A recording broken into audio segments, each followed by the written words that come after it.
Assalamualaikum warahmatullahi wabarakatuh. Semangat pagi anak-anak, semoga semua dalam keadaan sehat walafiat. Hari ini kita akan belajar mengenai materi kemuhammadiyahan kelas 5, yaitu tentang peran Jenderal Sudirman dalam merebut kemerdekaan negara Indonesia. Nah, silakan sebelum kita mulai, anak-anak bisa membuka buku paket kemuhammadiyahan kelas 5-nya, halaman ke-63, yaitu tentang peran Jenderal Sudirman dalam merebut kemerdekaan Indonesia. Oke ya. Nah, di gambar ini ada foto Jenderal Sudirman yang ini ya. Ini foto atau gambar dari Jenderal Sudirman yang sudah dilukis ulang. Nah, kemudian di sini ada apa ini? Ini adalah lambang HW atau Hizbul Wathan. Nah, nanti akan ada hubungannya antara Jenderal Sudirman dengan HW ini. Nah, karena keberadaan Jenderal Sudirman itu tidak lepas dari adanya Hizbul Wathan. Oke, kita mulai. Jenderal Sudirman. Nah, peran Jenderal Sudirman dalam merebut kemerdekaan dimulai dari beliau sebagai aktivis Hizbul Wathan Muhammadiyah. Nah, beliau itu ketika masih sekolah, beliau aktif sebagai anggota Hizbul Wathan Muhammadiyah. Hizbul Wathan itu apa? Hizbul Wathan, sebagaimana yang telah kita pelajari sebelumnya, adalah gerakan atau anggota kepanduan yang ada di Indonesia yang merupakan bagian dari organisasi otonom Muhammadiyah. Nah, itulah Hizbul Wathan. Ya, kalau gampangnya adalah gerakan kepanduan Muhammadiyah, itu aja. Nah, di Hizbul Wathan ini diajari mengenai baris berbaris, kemudian disiplin, kemudian juga kejujuran dan lain sebagainya. Nah, Jenderal Sudirman ditempa di Hizbul Wathan ini. Kemudian ketika sudah menginjak dewasa, Jenderal Sudirman karirnya dimulai sebagai kepala LBD. LBD. Nah, ini adalah bahasa Belanda ya. Ini bahasa Belanda yang artinya adalah penjaga bahaya udara pada masa Belanda. Tahun berapa? Tahun 1941. Artinya sebelum kemerdekaan Indonesia. Kemerdekaan Indonesia tahun berapa? Tahun 1945. Nah, ini Jenderal Sudirman sebagai kepala LBD ini pada tahun 1941 Masehi. Kemudian pada tahun 1943 sampai 1944 ini kan masa-masa penjajahan Jepang ya. Lihat ini aja, Shushangikai. Ini adalah bahasa Jepang. Ketika masa ini Indonesia beralih penjajahannya, yang awalnya dijajah Belanda kemudian dijajah oleh negara Jepang karena Jepang ini di Indonesia ya dikalahkan oleh Belanda dikalahkan oleh Jepang sehingga Jepang itu menguasai Indonesia. Kemudian menjajah Indonesia juga. Akhirnya ada namanya ini Shushangikai. Nah, Jenderal Sudirman sebagai anggota ini. Kemudian di Indonesia dulu namanya Hindia Belanda didirikan PETA atau Pembela Tanah Air. Nah, PETA ini atau Pembela Tanah Air ini adalah cikal bakal dari TKR atau Tentara Keamanan Rakyat atau yang nanti akan jadi TNI. Awalnya PETA, kemudian jadi TKR, kemudian jadi TNI, Tentara Nasional Indonesia. Kemudian juga sebagai Komandan Batalion di Kroya, Cilacap. Yang Cilacap itu Karasidenan Banyumas. Ya, di sini.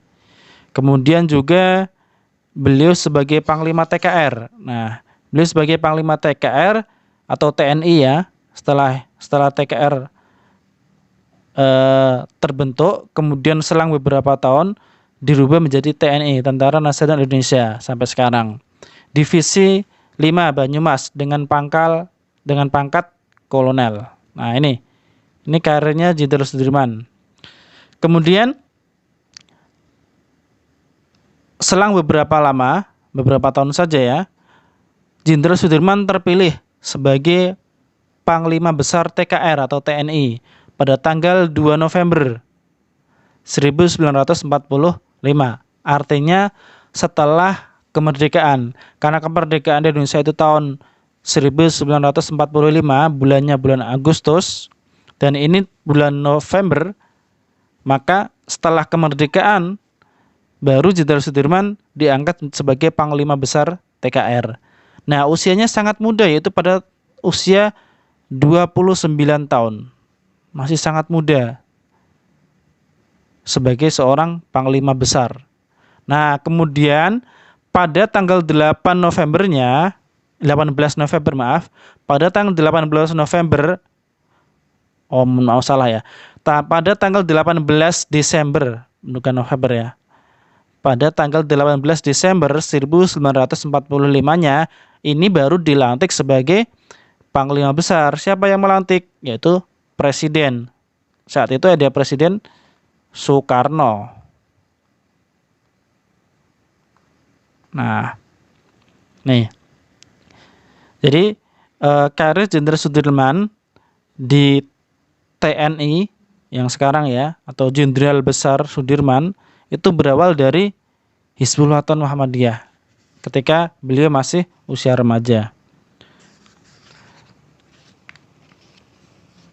Untuk selengkapnya mengenai peran Jenderal Sudirman ini dalam merebut kemerdekaan, bisa kalian baca di halaman 63 sampai 64. Nah, itu sudah lengkap mengenai peran Jenderal Sudirman dalam merebut kemerdekaan. Jadi Jenderal Sudirman itu dalam berperang, beliau itu banyak bergerilya. Bergerilya itu apa? Perang secara sembunyi-sembunyi. Beliau masuk ke hutan, kemudian ketika ada musuh, beliau menyelinap, kemudian misalnya ya ada tempat musuh, beliau menghancurkan tempat musuh tersebut. Jadi beliau lewat gerilya. Jadi masuk ke hutan-hutan. Padahal beliau dalam keadaan sakit paru-paru, yang paru-paru yang satunya sudah tidak berfungsi atau sudah kena TBC, atau kalau tidak salah kena TBC. Beliau akhirnya sampai ditandu. Ini contohnya seperti ini gambar-gambarnya. Nah, ini juga Panglima Besar Jenderal Sudirman, ya. Ini beliau di sini ditandu oleh para tentara atau masyarakat juga pada saat itu. Mereka saling bahu-membahu. Ini ketika di Yogyakarta. Ini khas ya, pohon beringin yang ada di alun-alun. Nah, ini ketika Jenderal Sudirman bertemu para pasukan di Yogyakarta. Kemudian ini juga beliau Jenderal Sudirman. Ini juga ketika beliau dilantik sebagai Panglima Besar Tentara Republik Indonesia oleh Presiden Soekarno. Nah, semua ini dilakukan oleh Jenderal Sudirman.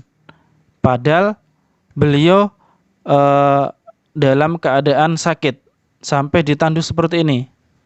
Beliau ditandu seperti ini, kemudian bergerilya ke hutan-hutan. Pada saat itu tidak ada obat yang bisa menyembuhkan TBC pada saat itu ya, belum ada ya. Karena beliau juga di hutan, tidak ada puskesmas, tidak ada pengobatan, ya adanya alami.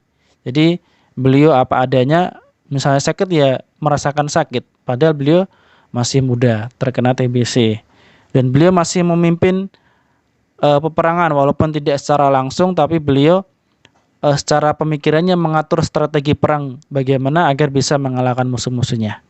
Nah, ini adalah peran Jenderal Sudirman dalam kemerdekaan Indonesia.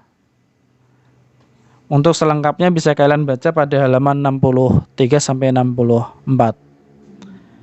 Oke, terima kasih. Semoga yang sedikit ini bisa bermanfaat. Silakan anak-anak semua membaca bukunya. Jadi banyakin dalam membaca buku agar pemahaman atau ilmu kalian akan lebih luas. Terima kasih. Assalamualaikum warahmatullahi wabarakatuh.